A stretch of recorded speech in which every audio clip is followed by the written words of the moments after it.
సొంత తల్లిని కన్న కొడుకు చావు బతుకుల మధ్యలో ఉంటే చూడకుండా ఆపినరు అని అంటే దీనికి కారణం ఎవరు? ఆయన ముందే చనిపోయిండని ఒక వాదన ఉంది.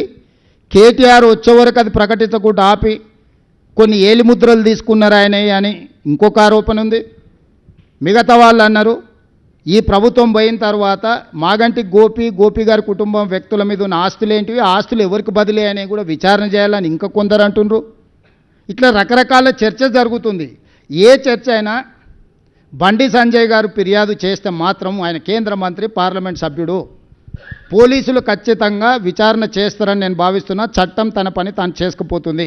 రాజకీయంగా మాగంటి గోపి మరణాన్ని నేను వివాదాస్పదం చేయదలుచుకోలేదు. వాళ్ళ కుటుంబ సభ్యులు, పిల్లలు కావచ్చు, తల్లి కావచ్చు, వారు సతీమణి, మొదటి సతీమణి కావచ్చు, రెండో సతీమణి కావచ్చు, ఆ వివాదాలను నేను మాట్లాడదలుచుకోలేదు. అట్లాంటి విషయాలల్లో నేను విఘ్నత ప్రదర్శించదలుచుకున్న. నా వివాదంలోకి నన్ను లాగకండి. ధన్యవాదాలు.